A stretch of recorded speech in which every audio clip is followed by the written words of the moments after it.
दादी पहले से ही बहुत गुस्सा है। तुम परेशान मत हो, ज्यादा समय नहीं लगेगा जब तुम्हारे जावेरी परिवार के लोग आकर तुम्हारे पैरों में गिरेंगे। जैसे ही नक्श ने ये कहा, उसी समय हॉल के बाहर से एक नौकर की आवाज आई। कल्याणी मैडम, बिंद्रा ग्रुप के सीईओ राहुल बिंद्रा यहाँ आए हैं। मुझे समझ नहीं आ रहा है कि मिस्टर बिंद्रा का अचानक से यहाँ कैसे आना हुआ। कल्याणी जी, मैं आपको बताता हूँ कि मैं यहाँ क्यों आया हूँ। क्या अनिका जावेरी यहाँ मौजूद हैं? मैं आज खासकर उन्हीं से मिलने आया हूँ। इससे पहले कि कल्याणी कोई जवाब देती, राहुल की नजर भीड़ में मौजूद अनिका पर पड़ी। हेलो भाभी, मेरा नाम राहुल बिंद्रा है, मुस्कुराते हुए राहुल ने कहा। भाभी, मैं जल्दी सूरत जाने वाला हूँ, इसलिए आज मैं स्पेशली यहाँ आया, जिससे जावेरी परिवार के 60% शेयर्स जो मैंने इंपोर्ट और एक्सपोर्ट के बिजनेस के नाम पर लिए थे, उन्हें आपके नाम पर ट्रांसफर कर सकूं। ये बोलने के बाद राहुल पीछे मुड़ा और अपने बॉडीगार्ड से अनिका को एक डॉक्यूमेंट पास करने के लिए कहा। यह सुनते ही कल्याणी और जावेरी परिवार के बाकी लोग स्टन्ड रह गए थे। उन सभी के चेहरों पर खुशी आ गई थी। भाभी, लेकिन एक चीज मैं आपको क्लियर कर देना चाहता हूँ। इन शेयर्स की कीमत 400 करोड़ रुपए है, जो मैंने तय की थी। मैं उन शेयर्स को आपको सिर्फ इसलिए दे रहा हूँ क्योंकि मुझे आपके ऊपर पूरा भरोसा है, बस और कोई कारण नहीं है। और उन शेयर्स पर किसी और का हक नहीं होगा। आप चिंता ना करें मिस्टर बिंद्रा। लेकिन मिस्टर बिंद्रा, एक चीज मुझे समझ में नहीं आई, आपने मुझे भाभी कहकर क्यों बुलाया? ऑफ कोर्स, क्योंकि आप मिस्टर नक्श की वाइफ हैं। मिस्टर नक्श, अगर आपने मुझे पहले ही बता दिया होता कि अनिका जावेरी आपकी वाइफ हैं, तो मैं उसी दिन सारे शेयर्स उनके नाम कर देता। क्या? मैं तो चाहता हूं कि यहाँ आओ, बार बार आओ, और तुम कंप्लेन कर रहे हो। अरे नहीं मिस्टर नक्श, आपकी कंप्लेन करने का मेरा कोई इरादा नहीं था। मिस्टर नक्श, वैसे तो मैं आपके साथ एक अच्छा लंच करना चाहता था, लेकिन अहमदाबाद में मुझे एक जरूरी काम आ गया है, इसलिए मुझे निकलना होगा। ठीक है, ध्यान से जाना। जल्द ही राहुल अपने बॉडीगार्ड्स के साथ जावेरी मैंशन से चला गया। राहुल तो वहां से चला गया, लेकिन उसके एक्शंस ने जावेरी परिवार के लोगों को सदमा दे डाला था, जिससे बाहर आने में उन्हें काफी समय लगा। शॉक्ड होते हुए सभी नक्श को ही देख रहे थे। नक्श के मिस्टर बिंद्रा के साथ इतने अच्छे रिश्ते कैसे हो सकते हैं? यही सवाल सबके मन में दौड़ रहा था। तुम मिस्टर बिंद्रा को जानते हो? हाँ, हम दोनों बहुत ही अच्छे दोस्त हैं। अब उन शेयर्स का ख्याल तुम्हें ही रखना है, और मुझे भी मेरे बॉस के काम का ख्याल रखना होगा। चलो, मैं चलता हूँ। इससे पहले कि अनिका नक्श से कोई और सवाल करती, वो पीछे मुड़ा और जावेरी मैंशन से बाहर निकल गया। किसी ने भी नहीं सोचा था कि जावेरी परिवार के 60% शेयर्स अनिका के हाथ में आ जाएंगे। दूसरी तरफ जैसे ही नक्श भानुशाली ग्रुप के ऑफिस पहुंचा, उसी समय अचानक से नक्श के कैबिन का दरवाजा खुला और नॉक करते हुए सेक्रेटरी नंदिता अंदर आई। सर, कोई आपको ढूंढते हुए यहाँ आए हैं। मुझे ढूंढते हुए? नक्श एक बार फिर से कंफ्यूज हो गया।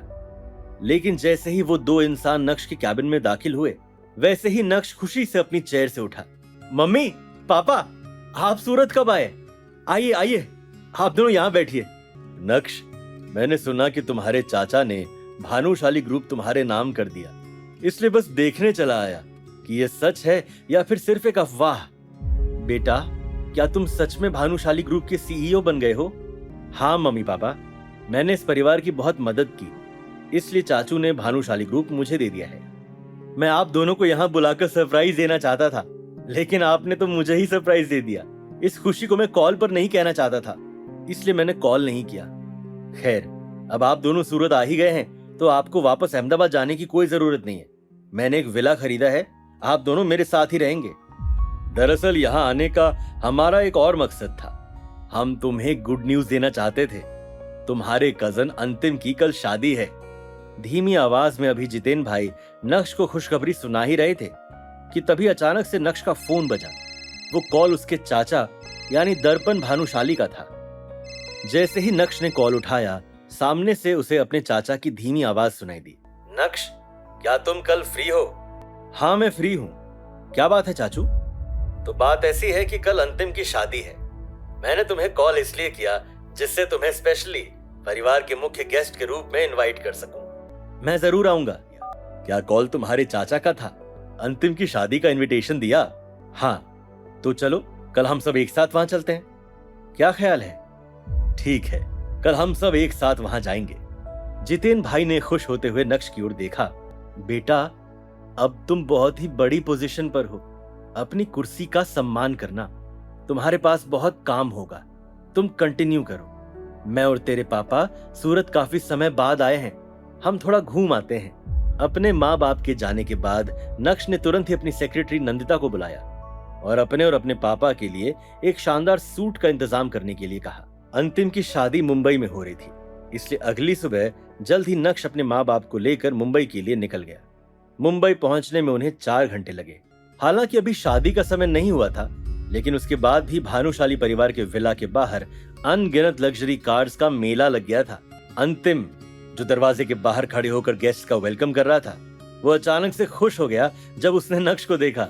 भाई, फाइनली तू आ गया, मैं तेरा ही इंतजार कर रहा था। भाई, मैंने भी तुझे बहुत मिस किया। नक्श भी जोर जोर से अंतिम की पीठ थपथपाने लगा। गले लगने के बाद अंतिम का ध्यान नक्श से हटकर जितेन भाई और जानकी पर गया। क्या इस शादी में होने वाला था कुछ बवाल? नक्श अपनी पहचान को यहाँ भी छिपा पाएगा या कोई खोल देगा उसके राज? और क्या अनिका को मिले हुए शेयर्स को छीन लेगा जावेरी परिवार? ये जानने के लिए देखिए अगला एपिसोड सिर्फ पॉकेट FM के YouTube चैनल पर। और इंस्टा एम्पायर के सारे एपिसोड्स को सुनने के लिए डिस्क्रिप्शन में दी गई लिंक से डाउनलोड कीजिए पॉकेट FM ऐप।